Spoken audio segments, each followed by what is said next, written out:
Welcome to Decode Podcast Foundation Series. It is Sunday, 11/21/21. We got Jeff here. Hi, Jeff. Hey. We got Mike here. Hi, Mike. I'm well. Hey, thank you for asking. And we're going to be continuing on with our coverage of Foundation, and we're dying for feedback, y'all. We have done 3 watch-through episodes of the Dune movie. So the Dune movie, 2 hours, 35 minutes, with our commentary and pausing and whatnot. We did 3 episodes of just watching it and talking through it. Today, we're going to be doing the same with episode 2 of Foundation. It was released about a month and a half or close to 2 months ago. So do people feel like they need this or want this as compared to talking about the book? Do they feel that just summarizing it in a talk track instead of watching it would be better?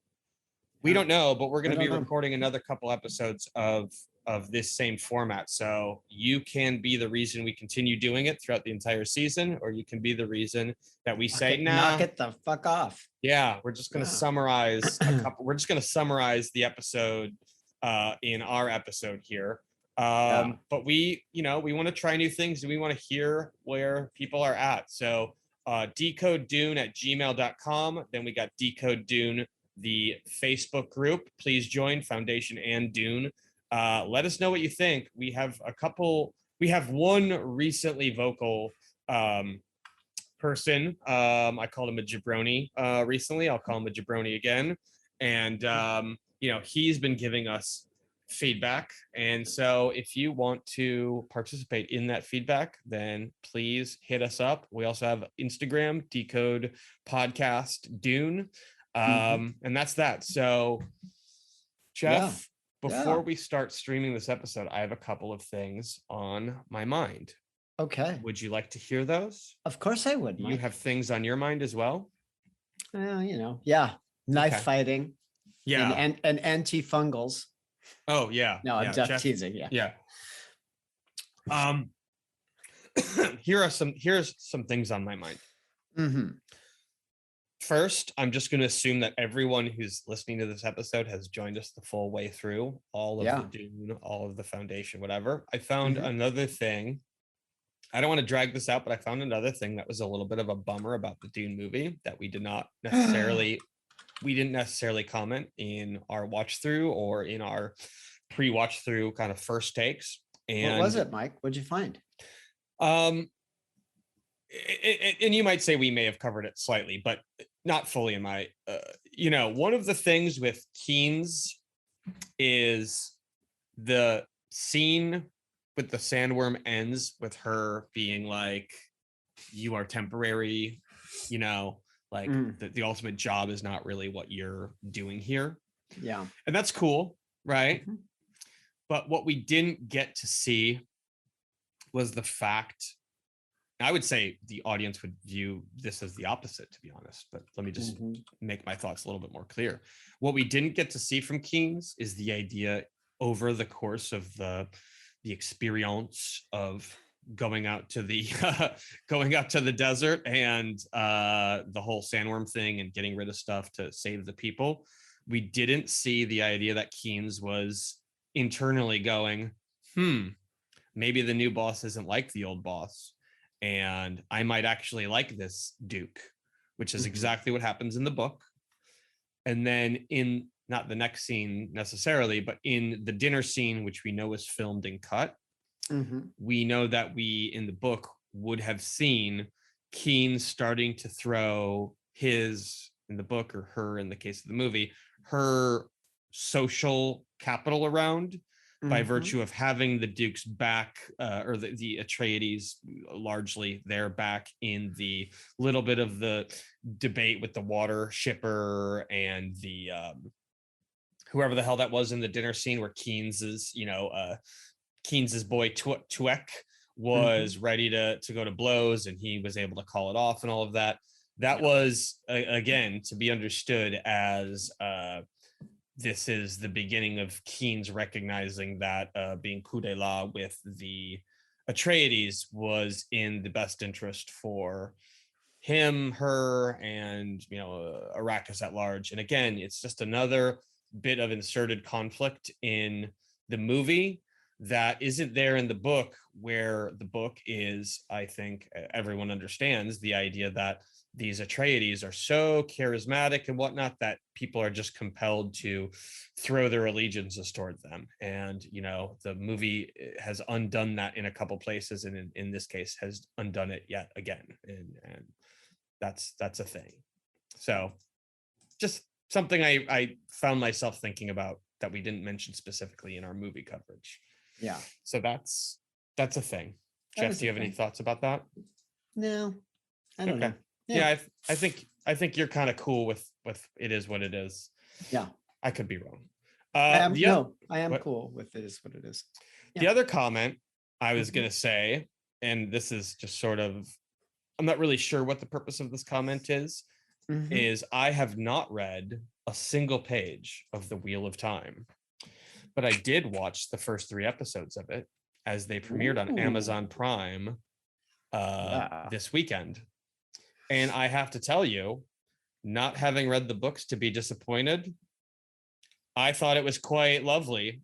And I think that there is a burden of having experienced the book and then watching the adaptation that I think doesn't translate the other way. So I have heard people say, as predictably as book people will do, they butchered the book to make this show. Mike might get ravenous about his interest in this story, maybe after season 2, waiting for season 3 or something 2 years from now. And I'll be like, I got to read it. And I'll be like, oh, the show had to make some compromises, but the book is whatever. So that's just an interesting thing, because where I'm going with this is, before we start watching episode 2 of Foundation, the thought that I've had since the night we watched it, which was, I've rewatched it since, but I watched it the night that this show aired, which I can look up real quick, but I don't think it matters. Premiere date. So we watched it on September 24th, and episode 2 to me was a real stinker. I really didn't like it. I was watching it with my wife, who doesn't know anything about the book other than just the snippets I've told her. And she's like, this show is cool. And I was like, I'm about to say, maybe we shouldn't be talking about it on this podcast. And if it's just another sci-fi show that has no real bearings on the book that I've read, then like, it's just another show that I'm not going to get around to, the same way, like, no, I haven't watched Squid Game. No, I'm not going to watch it. I don't have time. However, having rewatched it and having had the time to separate myself from the book and just see it as its own thing, I think it's like I said, it's another sci-fi story. It has some compelling moments, and my feelings about it are a little bit. And I want to comment. I thought episode 2 was a stinker. It really, episode 1 had some changes. They did a 9/11 stuff we've talked about, but episode 2 really made me go like, why the fuck are we even watching this? However, I've watched the show, and I think it redeemed itself, air quotes, nicely, in the sense that I really do quite like this show. Differences from the book and whatnot, because the book, to be honest, is not necessarily that. It's mostly just a story that I've already said could be handled in like a 20-page epilogue or prologue. But anyway, I'm rambling. I just want to say, was really disappointed by this episode. However, can you, when you say it was a stinker, what was the stinky part for you? I don't think I've heard it. Harry Seldon getting stabbed. That to me was like, oh, are you fucking kidding me? What else? Do they show Terminus in the beginning of this episode? Is that where the orb thing is in the beginning? The what we can't find out is the vault. Yeah. That whole thing was like, that's weird, not what I expected. The part where they showed during the episode where they were showing some of the bureaucracy of and just so we're clear to the audience, the whole thing where he becomes martyred, I just have to agree with you. Yeah, it's dumb. I was like, are you fucking in it? Yeah, go ahead. But no, it's okay. They're trying to establish an alternative storyline, which I don't find that compelling. Yeah. But yeah.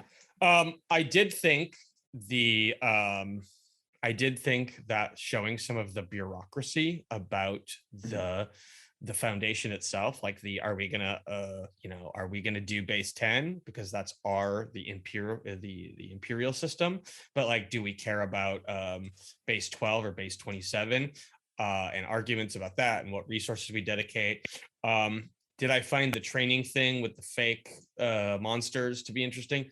I'll just be really brief and say the drastic change from the book to the show in that moment on September 24th is what really threw me off. Yeah. Separating that, I am more okay with it. Yeah. I don't exactly know what. Yeah. I mean, I think I understand, but I'm not really clear why this thing with Rach is a thing. Mm-hmm. For those of you who, anyway, Rach's wife ends up saving Harry Seldon in the books. So she's a female security officer. Is that in the prologue? It's later in the books. So I don't really understand. Like Harry Seldon dies an old man, but I think what they're trying to do is they're trying to establish. I don't know. I'm not clear where it's going. I'm pretty far into it now, and I think, like you, I find myself drifting a little bit when I'm watching it because now it's so completely divorced from a story that at this point, when we started this, I was not super familiar with Foundation. And now I've read many of the books. And so I'm like, why is this happening? Where are we going? There's also like just completely new stuff that I don't really understand what it's for. The Thespis is a invention. I don't know why that's necessary. What else? I guess that's it. I just don't exactly understand why this is necessary. Yeah. I'm also starting to have trouble with the warden, with that whole line. So there's just some weird shit going on. Right. Right. Which at first I was cool with because I thought, okay, got to tell a big story, got to move fast. But now I'm not that cool.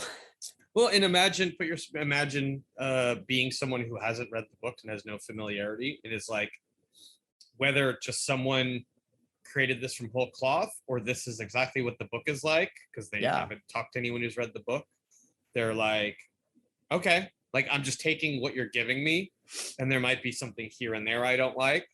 Yeah. But like, cool, they're building this whole world. Like they're showing, I don't know, episode 3 or 4, they're showing how the brother dawn, brother day, brother dusk cycle out, no idea. I don't know I don't know anything about it. Well, they're trying to make that whole thing they're trying to make this central to the story. I don't know. I think I'm with you. I'm starting to really get frustrated with trying to figure out where they want to take this story because it is now so fucking unfamiliar to me. So I'm okay with traveling a little bit. Yeah. I'm okay with like blending characters to move the narrative. There's a bunch of things that I'm okay with, but I'm not. It's beautiful, but the differences are starting to overwhelm me, I would say. Right. And well, and the question on my mind is, can not just you, but the third person can one divorce themselves from having read the book to just go, I'm reading what has been given to me as the story and say, I'm just going along for the ride now. I think it's really tough once you've read words on paper, right? So like Daniel Green, he's a YouTuber I quite like. He did a lot of Wheel of Time coverage, book focused, obviously, because the show just was released. And, Yeah. I'm not even going to watch his video about the show because I know he's disappointed, and I'm like, yeah, but I don't know. I'm Right. ignorant. Like I don't know the difference. So I'm just taking it for what it is, So anyway, those are my takes. Do we want to start the episode? Yeah. So should we talk about what we decided to do? Yeah, sure. We decided. So actually, I have a question. Yeah, sure. Given our decision to do watch throughs, that's our decision, right? I mean, I think so. Yeah. Oh, look at that showing up on camera. What? I got kissed by Shaq Halud right there. Oh yeah. Yeah. You sure? Want to snuggle?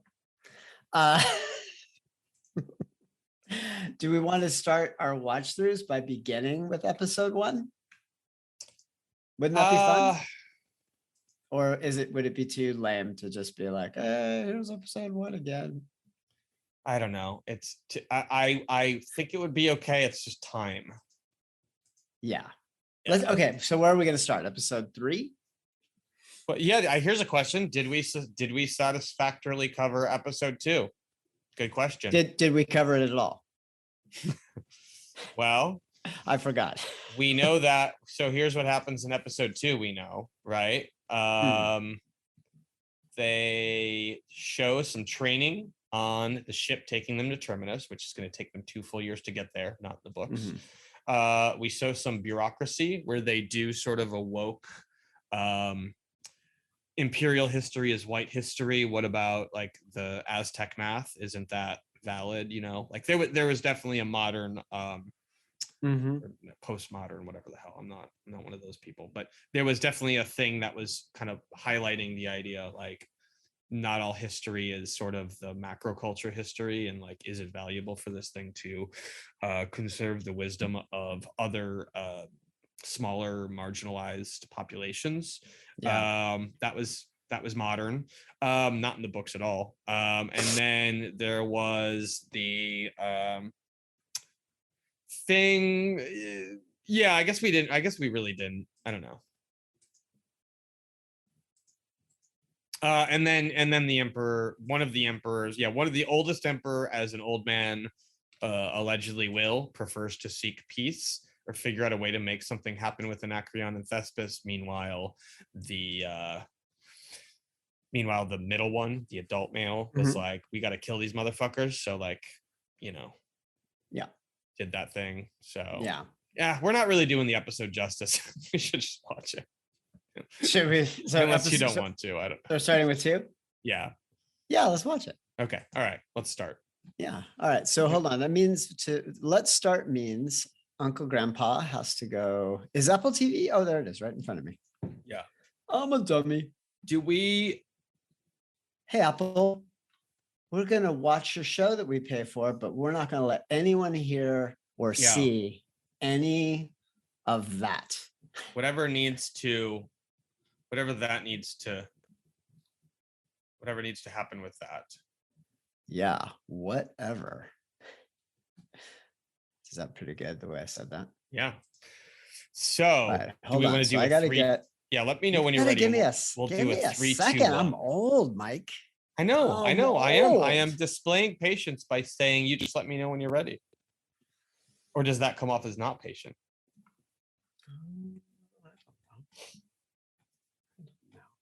Episode 8. We gotta go back. Preparing to live. That's the one, right? Sometimes. So yeah. Huh? Unrelated. Sometimes what? Sometimes I just have these weird, I don't even know. I wouldn't call them nightmares because they definitely happen like in between wakingness and sleepingness, and like at 7:30 in the morning on a Sunday. I watch the UFC YouTube channel has like the all of the body shot finishes in history, all of the standing. Hold on. Yeah. All of the body shot finishes. Are you certain that you were watching the UFC channel?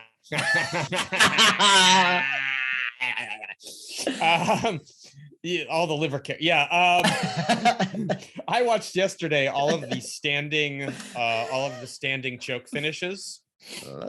And the wisdom is that when you think you're gonna slam the person to the canvas who's got you in that, you're actually just making the choke deeper. Oh yeah. And I was thinking, I had this like weird kind of like thing of like, yeah, but not if you're on concrete. Like maybe if you're the one doing the choke, maybe that's not good for you if you are on concrete. I don't know. Those are just the things that invade my mind. Yeah. I mentioned this because yesterday I had something akin to a standing choke. And then I kind of kicked the back of his leg out under him, and then we ended up on our butts. Oh, nice. Yeah. That's one of my favorite takedowns. Yeah. I like to go for the single, lift the leg, and then kick that other leg out. Yeah. Or sometimes use my head, because you don't really have to kick that leg. It looks fancy. Yeah. But if you put your forehead in there, in the crook of their shoulder here, you just drive that way. Yeah. Yeah, it's a good one. Okay. I was teaching snatch. I teach a stand-up class at 8 a.m. on Wednesday. Wednesday at 10th Planet HQ. Yeah. In case you want to learn how to throw people on the ground real hard. And I've been teaching the snatch single, the high single. And it's almost always for me transitions into that kind of takedown. In just sister talking about for a sec. There is a variation on that throw called the nose disappearing throw. And the nose disappearing throw is when you step through and you block the foot in the front. And rather than take them backward, you take them forward.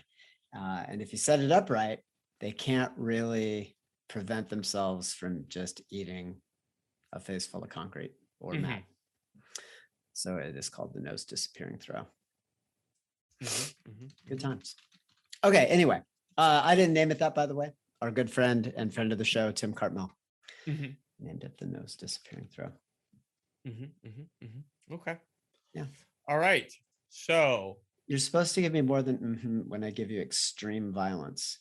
You're supposed to go. I love it. I Googled nose disappearing, and unfortunately, it has not made its way to Google. It's not. No. Oh, you know what I'll do? I will make a video. A little Instagram of the nose disappearing throw, so we can link to it in the show notes later. Okay. I like that. Yeah. I'll find some white belt who doesn't need a nose. Yeah. While I was giving you the it's because I Googled nose disappearing throw and ended up on empty nose syndrome, when patients are left suffocating after routine nasal surgery, which is also its own horror show. Yeah, I like it.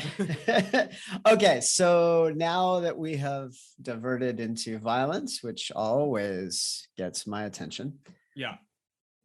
I have lost the place where. So we're at starting, right? Yeah. So hold on. So down. Yeah. Wait. I'm not anywhere because I'm old. I lost the window. Oh, here we go. Preparing to live. And then there was a viewing window. Where did that go? There it is. Okay, here it is. All right. So we're going to do like a countdown. Yeah, I would say just to make sure we're starting at the exact right time. So are you ready? My mouse is right on top of the thing. Okay. It's at 0:00. Okay. 3, 2, 1, play. Okay. I love it. All right, here we are. Put closed captions on. Closed captions on. Look at you go. Why is English not? If you have drop downs for like where you're from or what language you want, and you don't have, are you going to skip recap? Sure. What? Sure. Wait. Well, that will press pause. Okay, I'm now at 27 seconds. All right, you talk. I'm at 50 seconds now because when you said "are you," I thought you already had. So I'm at 50 seconds. 50. I can't find the English subtitles. What the fuck? What? It's the top. Okay, so I'm 41, 43, 44, 45, 46, 47, 48, 49, 50. Yeah. It's Okay. looks like a spirally nebula. Yep. And what I can only imagine is a part of the female anatomy I have yet to discover. I quite like this intro. I like the animation. I like the Did sound. you press play already? Yeah. So I was counting. I didn't. I was counting I didn't. 40 I to was waiting 50 for you so to that when say you go. said you were at 50, you would hit start. Mike, I love it. So now I'm at 123. Oh, it's bad. Yeah. Can we... Right, let me. so So you pause. You're at 123. Yeah, I have to. Yeah, that's apologize. why I was like 40, 41. 40. Oh, yeah. So that when you heard 50, because you had just said you were at 50, you'd go. Yeah, it makes perfect sense what you're saying. Also, when you get to be in your 56s, like I am now. Yeah. Because I recently had a birthday. None of our fans said "fuck off, old man." Yeah. In our YouTube channel, which I would have appreciated it. But if you're keeping track, I am 56 years old, which in today's terms is nearly dead. Yeah. And Mike is a very young 27, I'm going to say. If I were where I'm at in life now at 27, I might not feel so shitty about myself. You should feel very good about yourself. I would trade everything I've achieved for a quarter of your personage. Oh, well, thank you. When you're old, I saw this dude, just real quick. I saw this dude, he was a model when he was young, and his son was recreating all of his famous like surfery modeling pictures that were done in like the 60s or 70s. Right. But that dude is still fucking good looking. Yeah. Yeah. So once you're good looking, you usually stay that way. You look like an angry chimp. Also, stay that way. All right, we ready? Yeah. Okay, tell me when to press play. Okay. Count us down. At 127. Wait, now I'm at 123. I'm such a okay. So moron. Hit play and count it. I'm at 120. Oh, god dang it! This is hard. I can't get to 120. No, just hit play and count 123, 24, 25, 26, 27. Whatever. I'm at 132 or something. I'm just going for it. All right, cool. So I'm at 1. What could go wrong if we're a few seconds off? I don't know. Probably not much. What does your thing say right now? 137. Yeah, gorgeous imagery here. What does it say now? What does it say now? What's your time? Yeah. 150.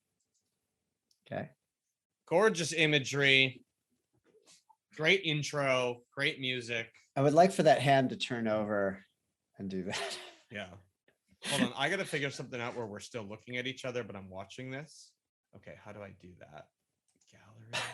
Because this is where our to the episode no one has seen yet, which is the second Dune watch through. I think I was hurting Jeff's feelings because I was like watching and I couldn't hear what he was saying. It's okay. How the fuck do I did feel ignored, but that's the normal state of things. So I didn't really recognize it as something bad. Yeah, I need to be able to see both what we're doing. Okay, is that works? Okay, there we go. I got it. I got something here.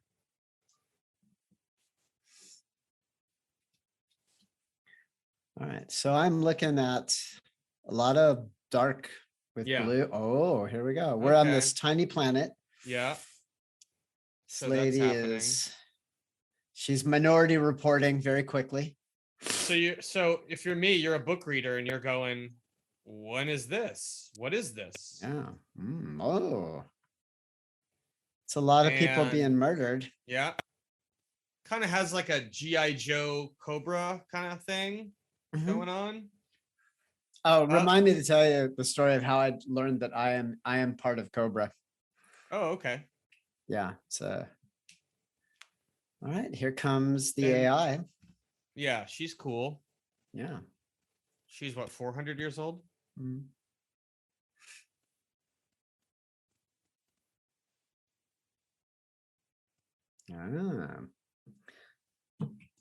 So we're in a biohacking facility. Mm-hmm.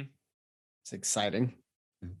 Mm-hmm. And she's got that affectation, right? Where she holds her abdomen, which reminds me, and I think is meant to be evocative of like Chinese courtesans back in the day where they would have their, you know what I'm talking about? Yeah. Yeah. Yeah. So you're saying she does like a certain posture. Yeah. I'm gonna while she's telling this woman how she's going to die and when to try to this is like the kind of torture that because torture doesn't work. No. But we love to believe it does. Yep. And we love to see some torture on a small scale. It's always exciting. Mm-hmm. So that was just an example of AI who would know better torturing a person to try to get information. Yeah, I was. So what's happening? What? So these are Brother Dawn. So because we didn't do the watch through. What's the name of the AI? Yeah. Okay, good.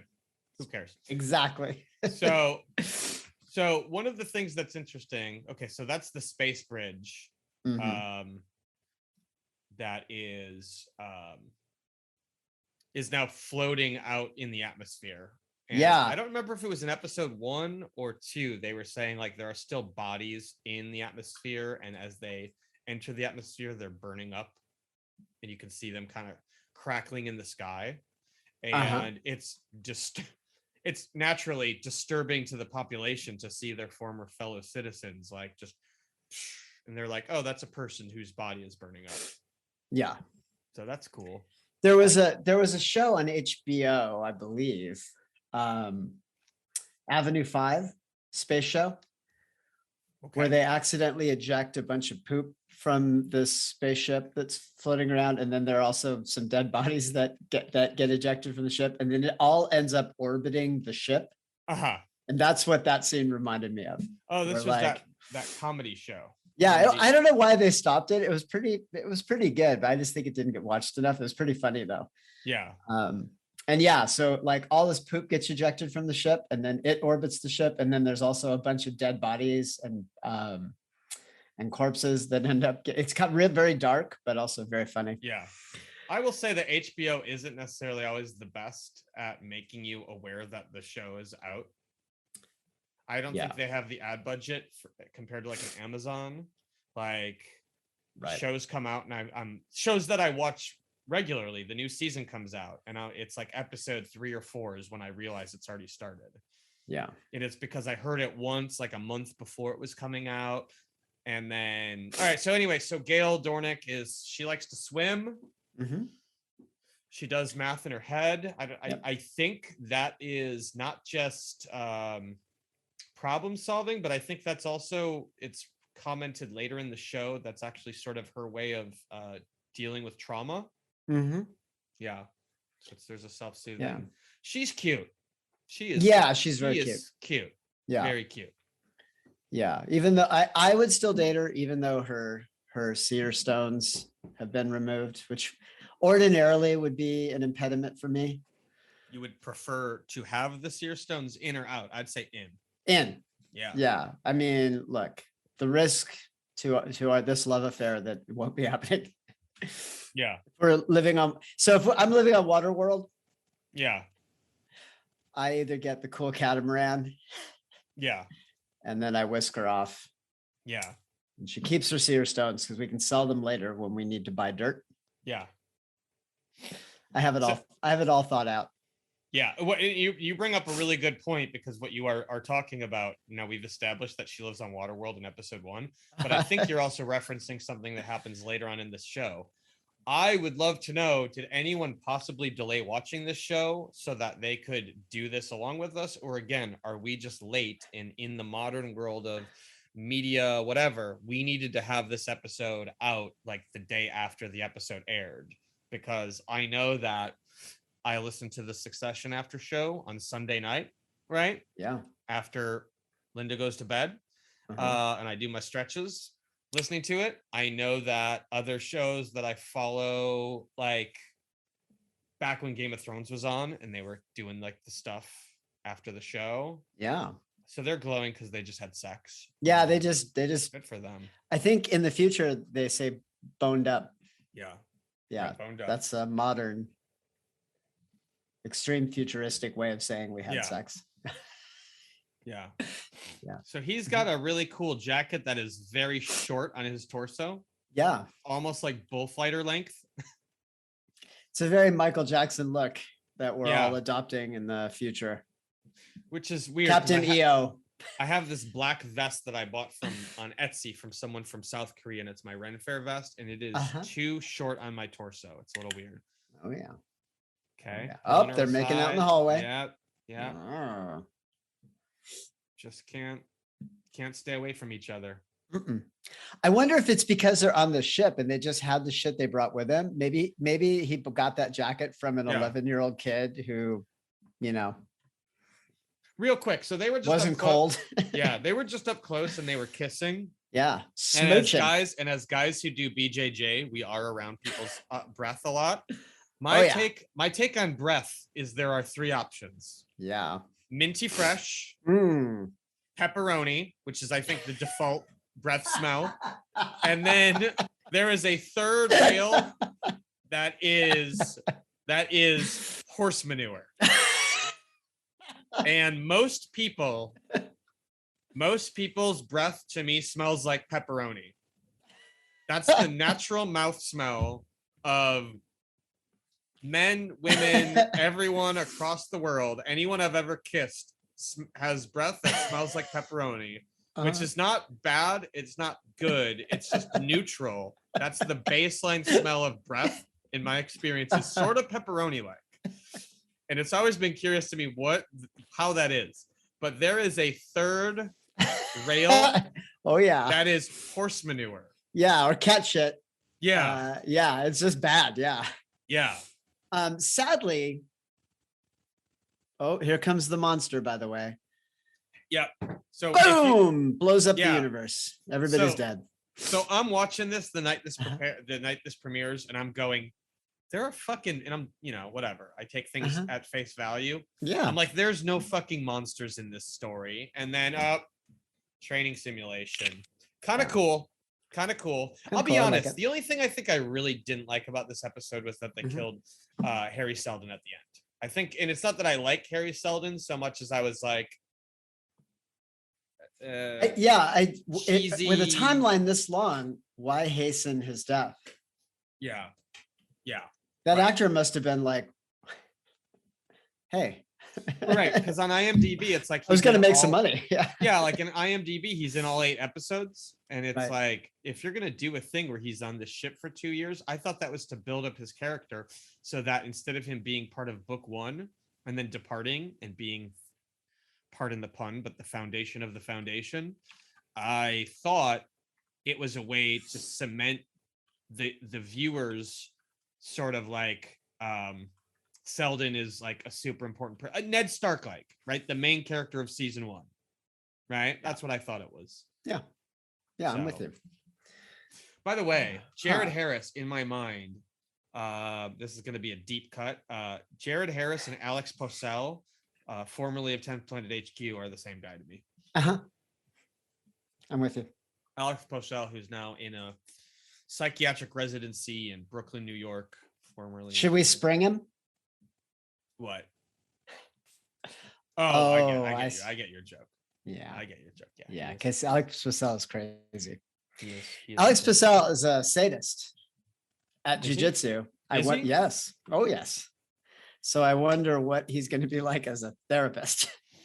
What did he do that was sadistic in your roles? He just liked to hurt people. Yeah. As any good 10th Planet HQ person. Posel, he's the doctor, right? Yeah. Blonde. Wears socks a lot. Wears socks. Young, good-looking blonde kid. Yeah. Yeah. Him and I ended up in the latter era of our rolling into very stalemate-ish stuff. So I think maybe we needed to change it up. Maybe I needed to risk possibly being tapped a bit more, because we just ended up in this constant cycle of he could escape my leg attacks, and then I would get to side control, and I would be going for Darce. And then he has the inversion skill that I don't have, and he would invert, and then I wouldn't get anything, and then we'd be back to neutral, and then I'd pull him into lockdown, and then I would sweep him, and it would just on and on with no one ever really doing anything other than like if we were doing points, we would both just be racking them up, and who knows where it would have ended at 8 minutes. That's the real kind of issue with gym training. Yeah, you will eventually figure out people's preferences, and those preferences will emerge in response to your perceived win-loss ratio. And then you can end up in these little with your local peers. And then you end up in these little, I call them the death spiral, because your jiu-jitsu doesn't improve. You just are running through the same kind of dead end motions. And the reason it's bad for your jiu-jitsu is it might convince you that you're doing something incorrectly or that your default responses aren't good, but in fact they are. But you really need to work on finishing your Darce, not meeting the best possible resistance to it. So you got to run that same, when you run into that, you just got to run your same game on someone with less technical skill. Of course. Yeah. And then you're like, oh yeah, okay. Oh yeah. Okay, here come these two morons. Yeah. Why are they morons? Because why would you go? If I was summoned to this party, I'd be like, I'm getting a haircut. You mean this specific meeting or the plan? Yeah, this specific meeting. The Emperor would like to see me. I would love to. Also, Mani Petty at that same time. Yeah. These people are going to get fucked up. Look at that little kid. Yeah. Spoiler alert. He's going to turn out to be weird. Well, wait. He turns out to be weird? That little kid? Or the one who becomes the little kid after him? Oh, good question. Yeah, I think you're talking about... I think I'm talking about this little kid. No, I think you're talking about the next one. Mike. Because they jump 17 years into the Oh, that's true. Where that boy, or maybe it's even longer, 30, should be 33. There's no way this guy's 25 years old. Who is she? I'm trying to I need to the actress who is the robot? I recognize her from something else, but I couldn't find her. She looks a little bit like Mae Musk. Who? Elon Musk's mom. Oh. Yeah. Okay, so Demerzel apparently is the AI. Yes. Yeah. Is that how it's pronounced? Demerzel?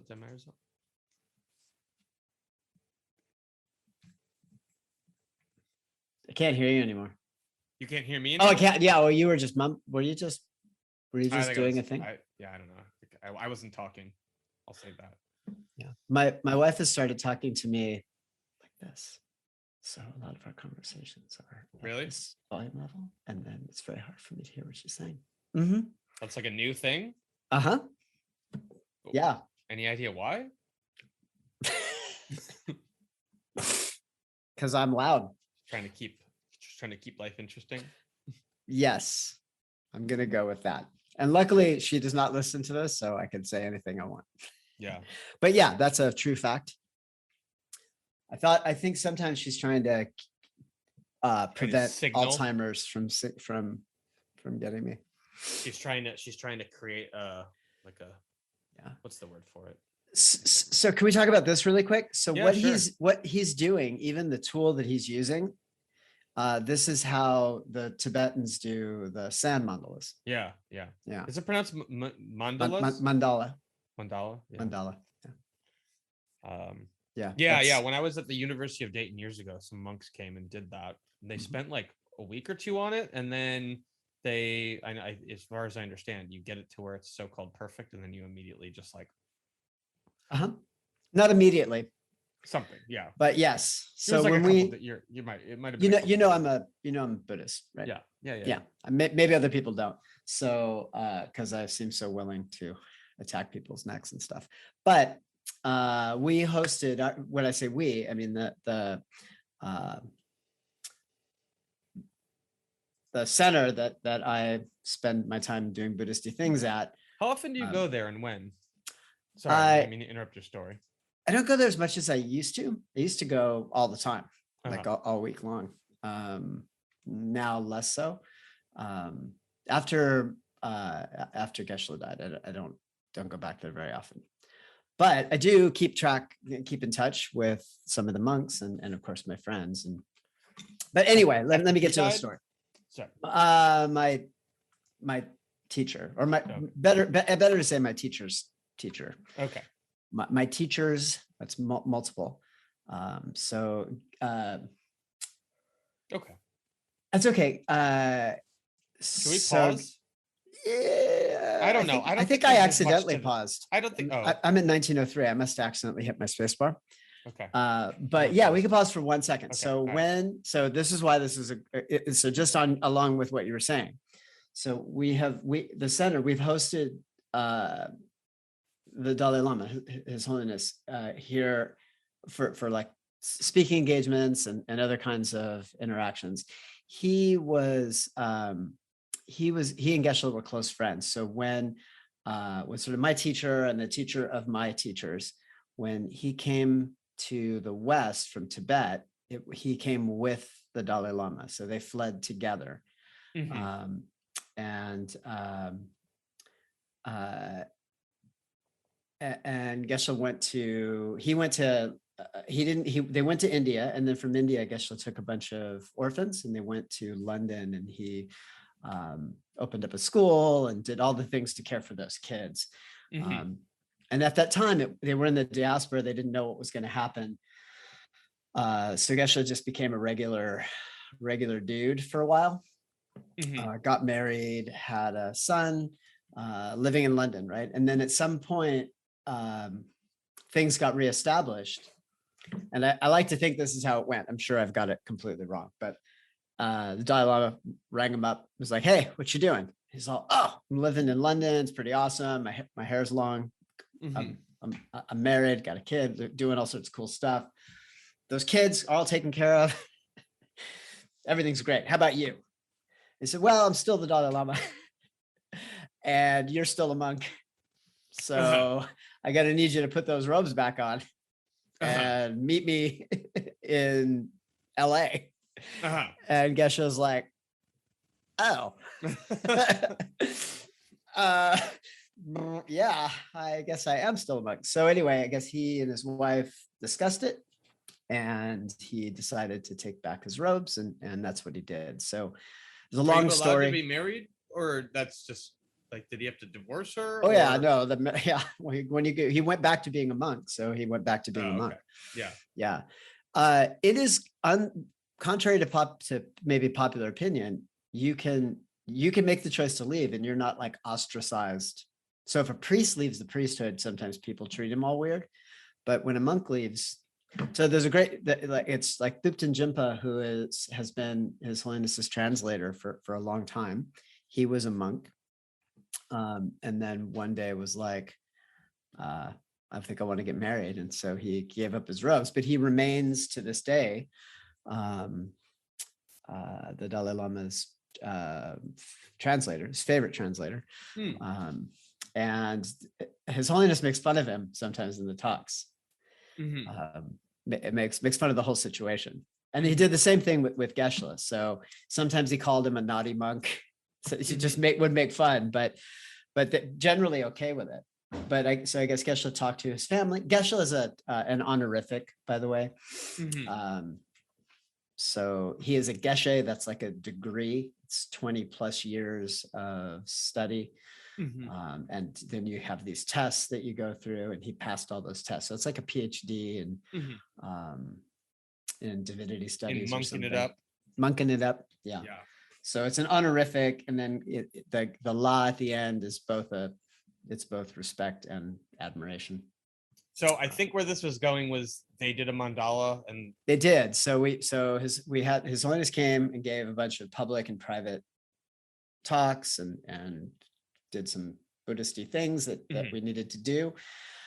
And part of that thing was the monks from the monastery that's associated with the monastery here. So there's a monastery in India, and then there's a small branch of that monastery here in Long Beach, and they kind of coordinate. And so monks come from there and they go on tour all through the US. And these monks do the sand mandalas. And so they did this great big one, and it took forever. It's very complicated because they are literally tapping out minuscule grains of sand at a time, and they're very complex. So then when it was done, His Holiness just literally there's a procession, a small ceremony, and then he just drags his hand through it, wiped it away.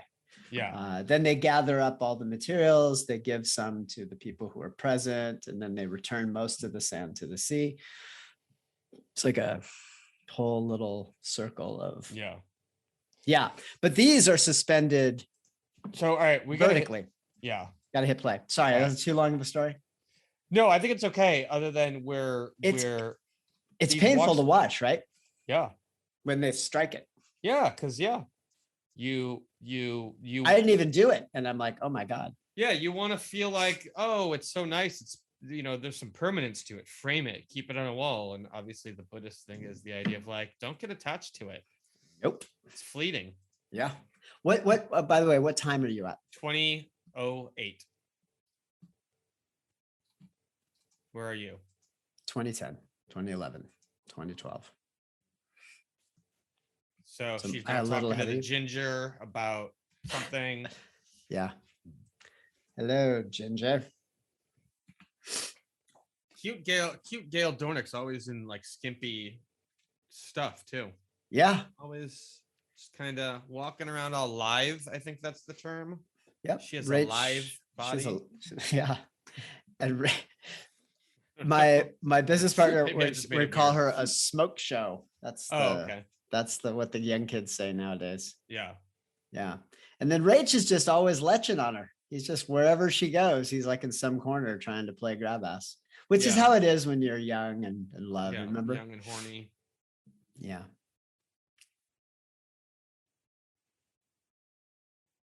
Okay, so this is the thing. Oh, Gail Dornick gets burned. Hopefully we won't irradiate all 3 levels. Basically saying you suck at video games.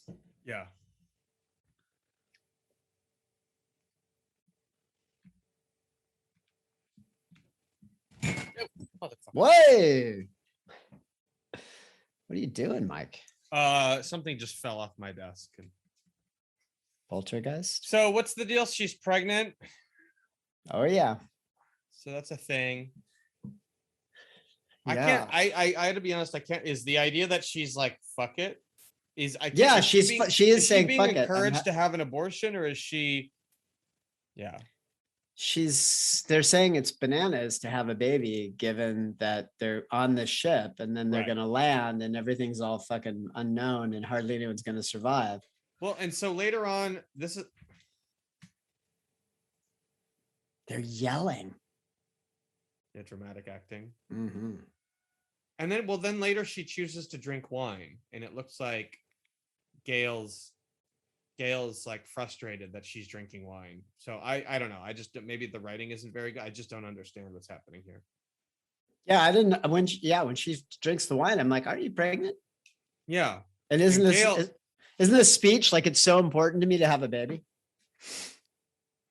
Maybe it was important to her to have a baby with a massive head.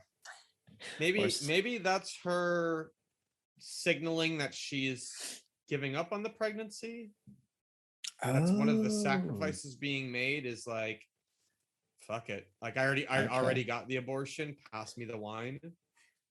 Something like that. I mean, to me, well, because Gail looks disapproving when she passes her the wine, as if you're still pregnant, you shouldn't be drinking wine. It's kind of muddled. I don't know. I don't know One what's of the going on. things with this AI girl is she seems like she obviously serves as sort of counselor for all of them, but it Yeah. seems like she's ultimately Brother Dusk's caretaker. Seems like Yeah. she mostly Everything okay down there? yeah. So like I said before we started recording, I got these essential oils that I've replaced deodorant. So I have like all these different scents to choose from, and I'm just kind of checking in on today's. I love mean, that. this is just straight aged patchouli. Mm. Not terribly exotic compared You're to headed firmly into hippie territory, my friend. That's right. Yeah. So there's nothing worse than a disapproving fucking robot. It's imagine in the future when you try to use some cheap coffee and your fucking coffee maker rolls its eyes at you. Yeah. I don't want my equipment judging me. Yeah. Or like imagine your keyboard laughing at you because you're a slow typer. Yeah. Yeah. So this is cool. Where are they now? Are they in like the slums? Is this just in the blast area? Like he's down at ground zero. Ground zero. Yeah. And the scar they call it. Yeah. Yeah. And then they mentioned there's one temple for the religion that is where Gale's from, and this is it. Yeah.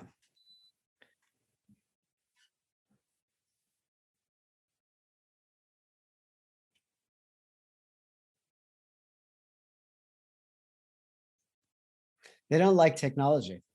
Yeah, they're Luddites. Which, as we discussed in the episode 1, having a person or an entire culture that happens to be actresses or actors of color being sort of exotic and sort of different. It's a little marginalizing. It's a little continuing the portrayal of sort of mystical and backward. And 100%. Yeah. 100%. It's cool, but these dudes are white. And who are the backward non-science believers? They're the black and brown people. Tribal. Gail Dornick is like the one. Yeah. It's dumb. Yeah. Yeah. I don't know why people can't read these scripts and go like, oh, are we doing this again? Yeah. Yeah, I mean, also, why are we as white people so hungry for this bullshit? Right. Shout out to Wheel of Time. Well, Wheel of Time is super diverse as it is. And I've already talked about the idea that if you have a village of people of different races, you need some sort of a story in my mind to make it like, when did they all arrive there? Yeah. Did they arrive from different places? What's the deal? But anyway, any D&D tavern, it's going to be full of different people. Right.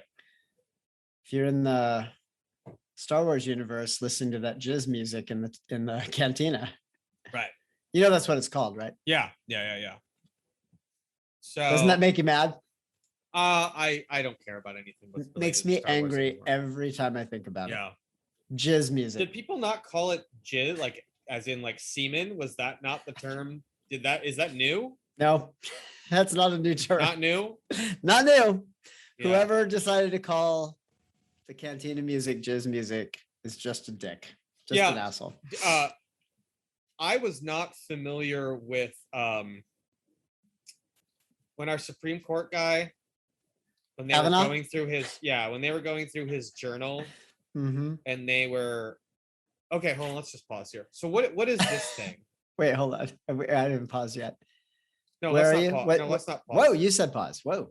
No, I did say pause. Okay. Oh, I didn't mean pause the show. I meant let's look at this fucking thing. It's data visualization tooling.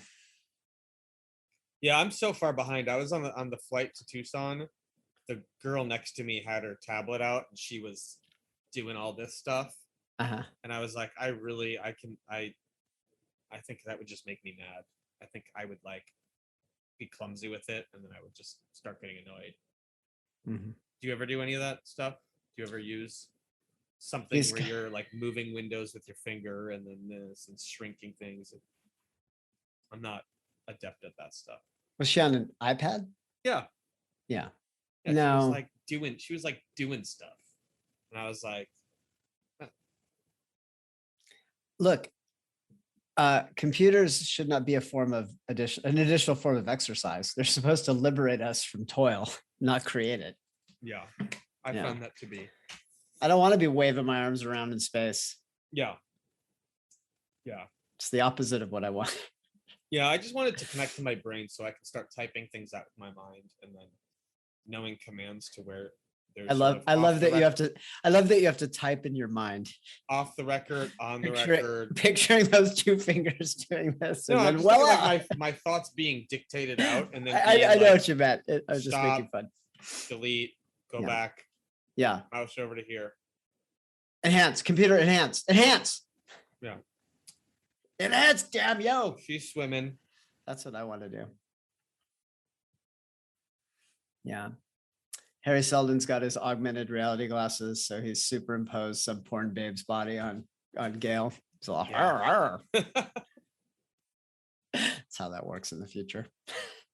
Thank you, Google.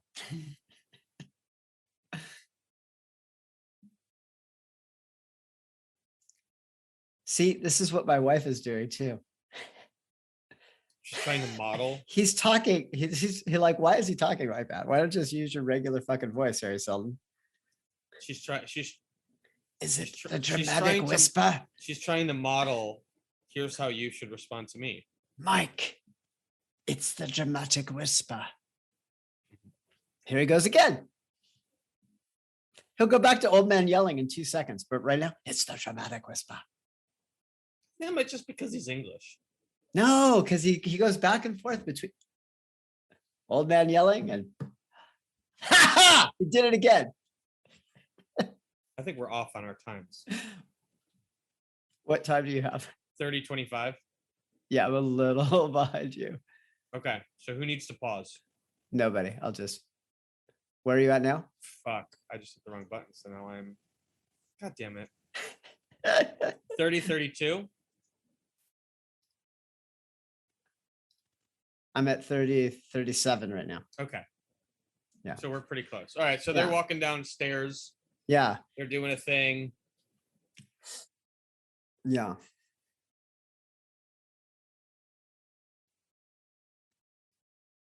The math not complete. Yeah.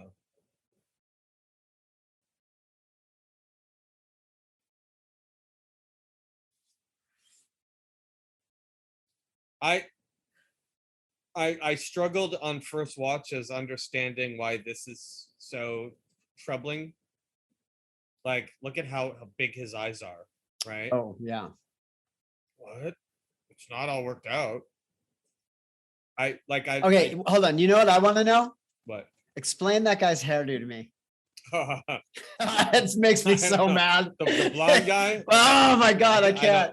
I don't it makes even know. me so mad. What is he doing? He looks like he's a wet poodle. Like it's horrible. Yeah. Is that the future? Maybe in this future, blonde people have been really assholes, and so they're forced to have really shitty haircuts. It's like weird future hair. Yeah, or like he used to get a good perm when he was on Trantor, but now they're on the ship and he can't get all the perm chemicals he needs. It's like the episode of Seinfeld where they got the low flow shower heads and Kramer's hair ended up all like flat. We're gonna put that in the show notes. God, what is wrong with this guy? Look around you, bro. No one elected for shitty perm but you. So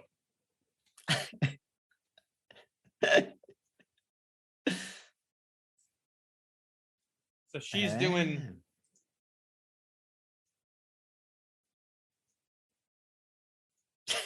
I couldn't take a word he had to say seriously.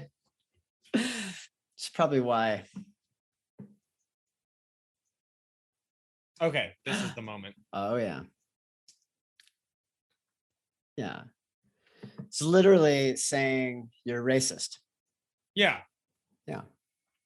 And we all know my critical race theory has no place in an Apple TV None. adaptation of. None. Yeah. I was going to say, this reminds me of, I've heard talk that the SATs, I haven't taken the SATs in quite a long time, obviously, but that the SATs are racist because they'll do analogies with stuff like capicola is to, trying to think, capicola is to another cured meat, right? As asparagus is to something. And the argument is that people they don't really talk about how white people in Appalachia probably don't know what prosciutto is either. But generally the idea is that the children of color in Baltimore are going to see that and go, I don't know what capicola is or prosciutto is. Yeah, it's capicola. It's the sieve is not aiming to be precise. It's aiming to exclude the largest number possible. Right. With the acknowledgement that some people will get through. Look, this is the accusation of racism actually stems from the voter tests that they used to administer, right? Which were worded in ways that are coded specifically in a way that made it next to impossible to answer correctly. Yeah, it's a real thing, and so that whole base 10 versus base something else argument, it's like, it's good math banter, but yeah, essentially what they're saying is what she's saying is you need to open your mind a little bit to basically, just go ahead. She's basically saying, like, in the sense that the empire, let's view this as an analogy that the empire is essentially white supremacist. The idea is she's saying, like, knowledge that isn't just white knowledge matters. Like, we shouldn't just be preserving the white knowledge of the empire. Right. Yeah. This is cool. Look, do you want to know something? I find this very interesting on that subject. So, we were very late. The West, the European West, was very late in its ability to deal with smallpox deaths. Whereas in Africa and Asia, they were practicing inoculation for hundreds, maybe close to 1,000 years. So they recognized the dangers of smallpox. Like 30% of the people that contracted it died. If you didn't die, you were still like radically disfigured from the right. So they did what's called inoculation. They took matter from a person who had it. They ground it up into powder or paste, blew it up your nose, poked it into your skin to produce like a small, because they knew that if you survived, you could never get it again. Right. So we refused inoculation in the West because what do those Africans or what do those Asians know? These are backward people. Right. So there are situations where this idea of we should be preserving knowledge from outside the white realm could literally have saved millions and millions of lives historically. Yeah. We didn't get to, and then of course, because we didn't get to inoculation, we didn't get to vaccination until very late. Thanks. And even then, as now, you had a lot of people who wanted to claim that vaccination was somehow actually bad for you. They preferred the risk of death, the risk of the, anyway, it's bananas. Yeah. So it is, I think it's an important thing to say. It's not just about color. It's about diversity of thought. It's about what exists in the common discourse. So the more diverse the common discourse, the more we have to bring reasoning, the more you need reason. Right. The more valid the Enlightenment kinds of ideals become. But because we insist on this pruning those ideas out or keeping them out, we ruin our own enlightenment.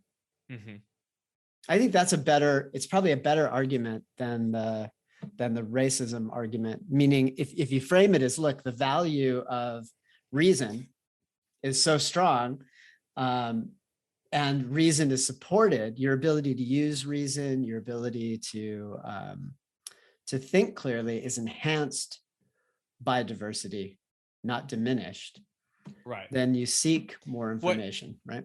Yeah, I guess I don't know if we're talking about an argument between us or in terms of the No, outgoing the base discourse. 10, the base whatever. I'm just referring to that whole Yeah.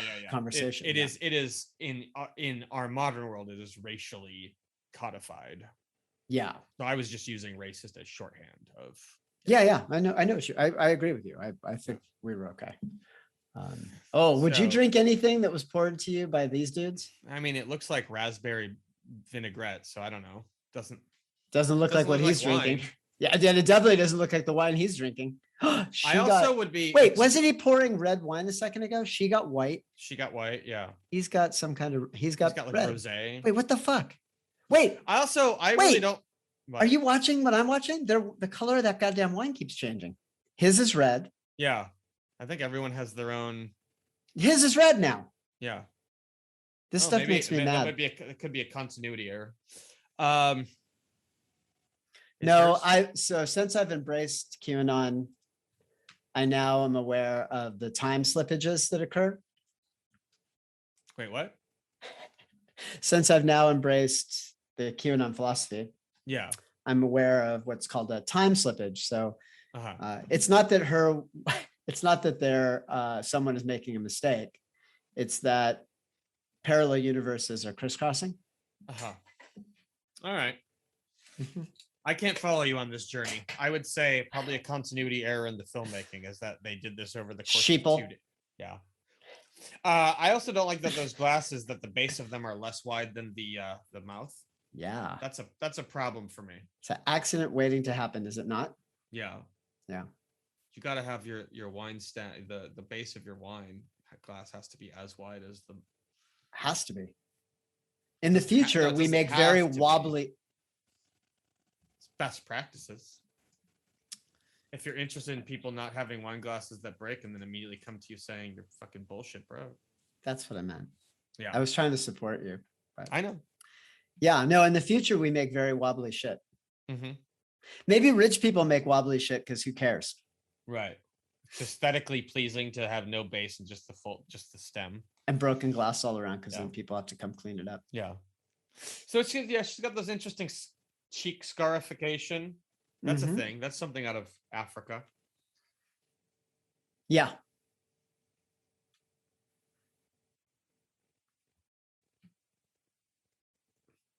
Yeah, this scene, I mean, what does this scene mean? It's just the old man would prefer find a peaceful solution, right? That's pretty much. Yeah, it's more threats of we're gonna fuck you up.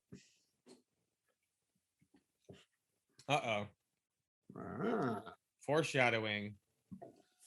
Yep. Also, the old guy's being watched in the same way that the young guy's being watched, which kind of gives the impression that the middle brother,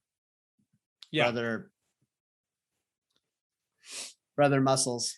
Middle brother is essentially the compromised version of. It's brother leader. Dishwashing liquid, brother muscles. No, wait. And what's the oldest brother called? Brother Dawn, brother Day, brother Dusk. Oh, that's what it was. Okay. This guy's visiting the laundry room. Talk in your dramatic whisper. I did it again. Nope, they're in regular voice. Oh, regular voice.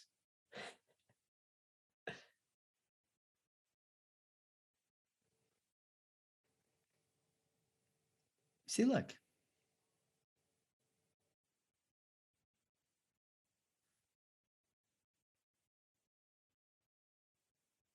When he shifts to his dramatic whisper, I'm going to get mad. No, doing a little speech here on the ground with the workers. Speechifying. Let me tell you, there is nothing my team loves more than when I interrupt their workday to make a great big motivational speech. Yeah? Do they love it? Hey, everybody. Stop typing. This old white man's got shit to say. Yeah, they love it. How much do your people meet in person? Are there starting to more, or does it? No, everyone's remote. Yeah. We've always been remote though. Yeah. We at our height of in-person meeting, it was just once a week. Yeah. Yeah. They don't like when I speechify for any reason. Yeah. Yeah. Just to be absolutely clear. Oh, he did it. Dramatic whisper. I see your boy Jason De La Rosa liking comments in our Decode Dune Facebook group. Yeah, he's a good guy, I think. Colorado J on GitHub if you want to learn how he does his codings. Wait, what? His name is Colorado J on GitHub. This guy also has a terrible haircut, Who? but Hold the on. guy who just shook, he had like I he had, missed it. he had I like don't think I'm shitty going bangs. for it. Oh, It's a lot of bad haircuts in the future. bad haircuts. Women seem to largely have hair that is pretty typical. A lot of, well, I don't know. This There's a lot of, scene again. This was me. This episode kind of sucks. I'm just kind of. who are the cool kids in the lunchroom? Let's find out. Is this just not high school? Yeah. What was the show? Geeks and Freaks. Freaks and Geeks Freaks was and a Geeks. show. Yeah. Yes. Yeah. It's a high school show. Is that what that was? High school? I don't know. Yeah. The wine. Give me the wine. Here's your favorite scene. Yeah. I got to wash this Quaalude down. See what? Yeah. Like, is that a? Yeah. Okay. Okay. Can I sit at the cool kids table? Everyone's all fuck. Like, why? Why this? He's like calling him. I mean, I feel like he's calling him out. I mean, wait, hold on. Now that I think about it. Okay, should we do a spoiler? Yeah. Okay. So 3 episodes in the future. That fucking hair. Sorry. 3 episodes in the future, we find out that even though Rach, I guess is his name, Rach. Stabby, Selden. Yeah. They have a conversation where he's like, you have to do it. I have to die, and you have to be the one to do it. Don't tell Gail Dornick that we set this up. Don't let her know about it. And of course, Big secret. She does, of course, find out about it in this episode. But now that I'm thinking about it, was this weird scene to make it seem like he is just kind of hazing this guy in front of everyone, which would make him angry to stab him? Is that what this fucking scene is? Because even still, I guess. Yeah. I just did some gymnastics for this show's writing. It checks out if that's what this scene is, but like it's not very clear and not very good. It's just weird. This whole thing's fucking. It is weird. Yeah, it is weird. It is weird. Ooh, tension. Harry Seldon doesn't have a good. He's not very good at socializing. Doesn't seem to know how to read the room. Okay. This is weird, right? Oh, like what's the term that you use, Jeff, in your coaching? High functioning asshole or something? Like, whoa. I'm Harry Seldon. I know everything other than the social norms of not sitting down at dinner and just immediately being like, so your dad was a fucking drunk. Let's talk about that. Exactly. Yeah. Let's talk about that in front of everyone real quick. High performing asshole. But I'm actually now thinking about it, and I think that was maybe fugazi to, like, they talked about it ahead of time as well. Mm-hmm. Hey, I'm going to do a thing and I'm going to make you look bad in front of everyone. And that's going to make everyone remember. Oh, never mind. I'm just doing a lot of work for this show right now. I'm burning calories. Yeah, you're doing a lot of work on their behalf here. Yeah. Yep. Okay. Yep. They're gonna do it again. Doing sex. These young kids, they're gonna do the things.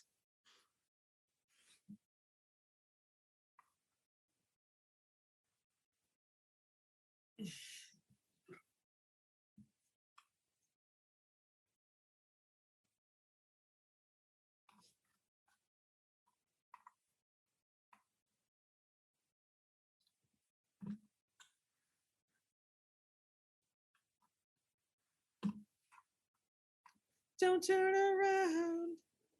Do. Sorry.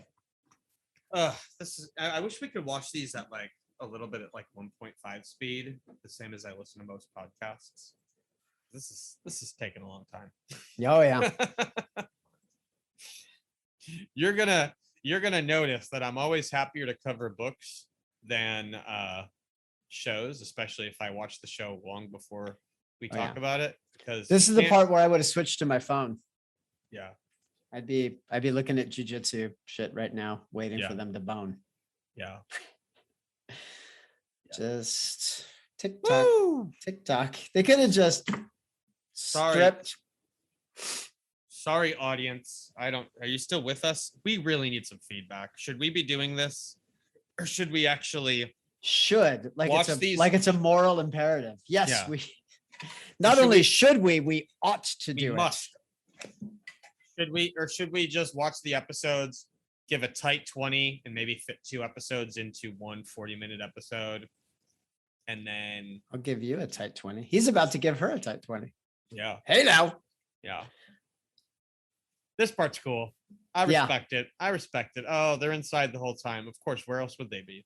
It's like he picked up the needle and put it back to the beginning of that Barry White song that she likes.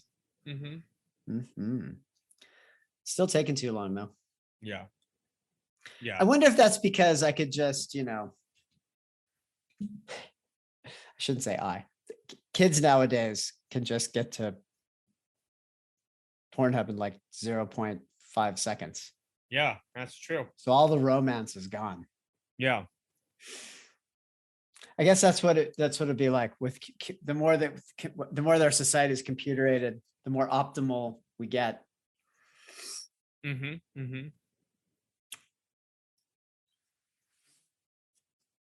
Yada yada yada. Where are they actually? They're in like a home theater, like just on some pillows, just some beanbag chairs. Yeah, I think they're probably in some public commons. Yeah. Place to watch fake sunset. Oh, here we go.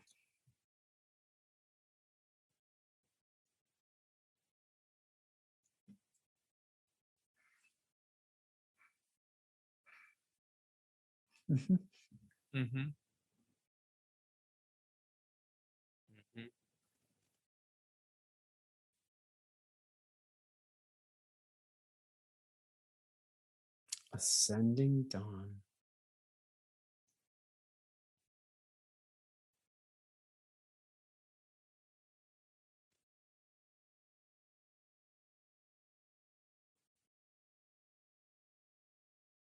Oh.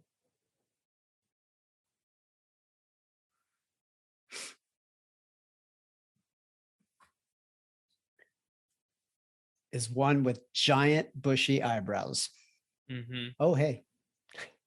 Alpha eyebrows. Yeah. you also have the alpha eyebrows. I have the waning eyebrows, as we know, of a aged chimpanzee.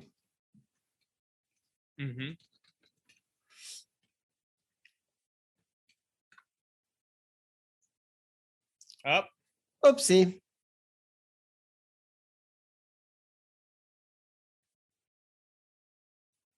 He's got a tactical robe. Yep, as you would. If you spend any time in Seattle, you'll see this dude wandering around in his utilikilt. Yeah. Yeah. It's my favorite. The utility kilt? Yeah. Or the prevalence of them in Seattle. Well, that's where they're, yeah. I used to work right by the store. Yeah. So my version of Seattle. I know what you're talking about. Yeah. Pioneer Square. Get your utilikilt here.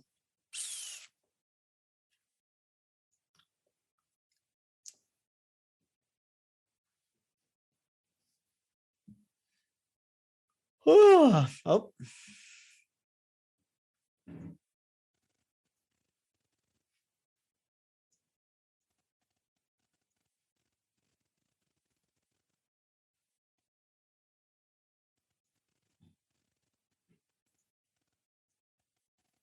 The pain.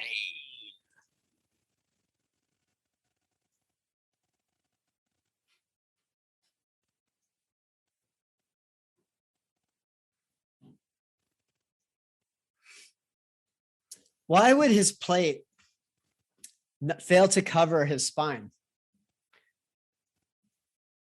I don't know. It's so dumb. I'm okay with wearing Also, a dress into like, battle. That part I'm I okay feel with, like, but I don't know, futurist. I would think that in this future world, he might have shaved armpits.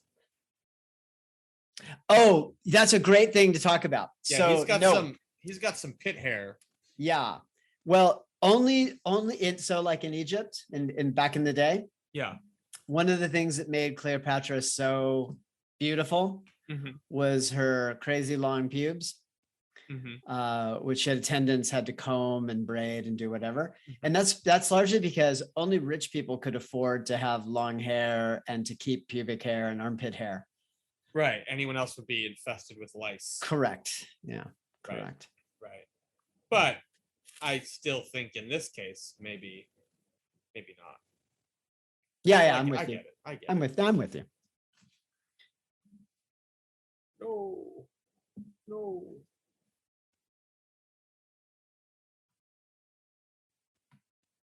And then there's this thing. Yeah. Oh. Bingo bango. All right, yeah. So if you're watching, I assume you're either like listening to this in traffic, like recognizing that you like, what are these guys watching? Yeah. Yeah. So they're hanging the Thespis, entourage or whatever you want to call them, diplomats. Yeah. And Thespis guys and the Anacreons. Yeah, they're hanging them old school style. Yeah. This is very like 12. While the two diplomats and everybody else are watching kind of a 3D visualization of both worlds getting the shit bombed out of them. Yeah. And this is a neck breaking style of hanging. This is not you're not going to die of asphyxiation. Right. Right.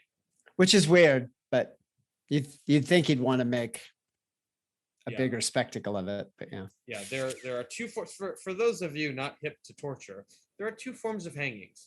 One is where you drop and your neck breaks and you die instantaneously, essentially. And the other is where maybe there's just a small stool underneath you, like just like a very almost non-existent drop, and that's where the lack of force just has it so that you are actually getting choked to death by the rope.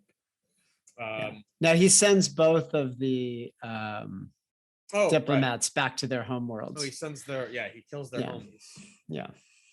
This is like this is sort of America post 9/11. Yeah, definitely a lot of those vibes here that we've already discussed apparently were necessary. Not at all in the books. Not and not really necessary or germane to the plot. They seem to this seems to try to accelerate the tension, but it's seldom predicted this would happen over a long period of time. Anyway. Yeah, it's weird.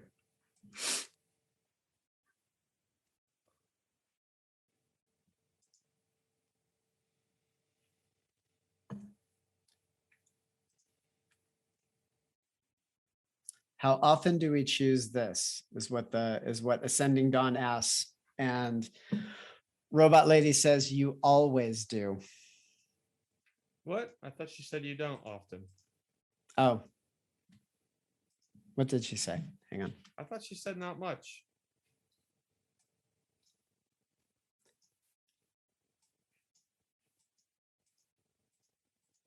No, she says you always do.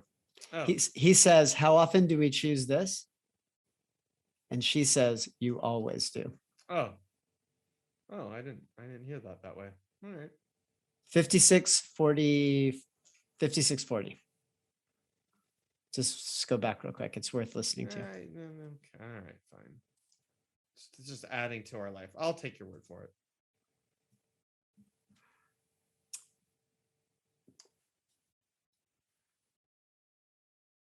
Where are you now? 5751. She's doing her PTSD thing in the pool and recognized something was wrong. Not exactly how she does that, other than whatever. She counts prime numbers and swims laps. Mm-hmm. Yep. She must have a lot of trauma because she's almost constantly doing that. Well, her family disowned her. Her whole society wanted to murder her. Yeah. She escaped, and like 2 days later, she ends up an enemy of the kingdom. Yeah. And now she's on a fucking ship, sending her to God knows goddamn where. And she walks in on her man who she's. Hey!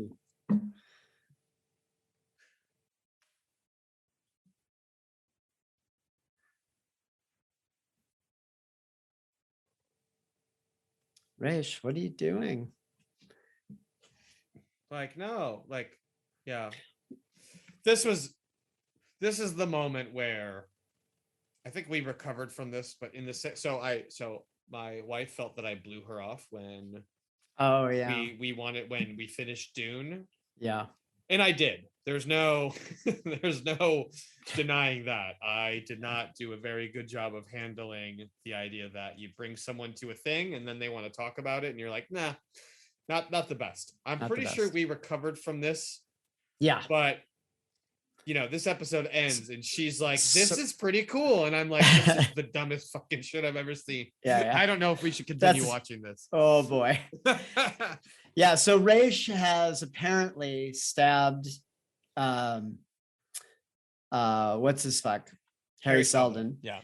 And Gale is now being shoved into an escape pod, it looks like. Uh-huh. And he threw the knife in there with her. And is that like oxygenated goo water that like oxygenated goo water? You don't drown or something.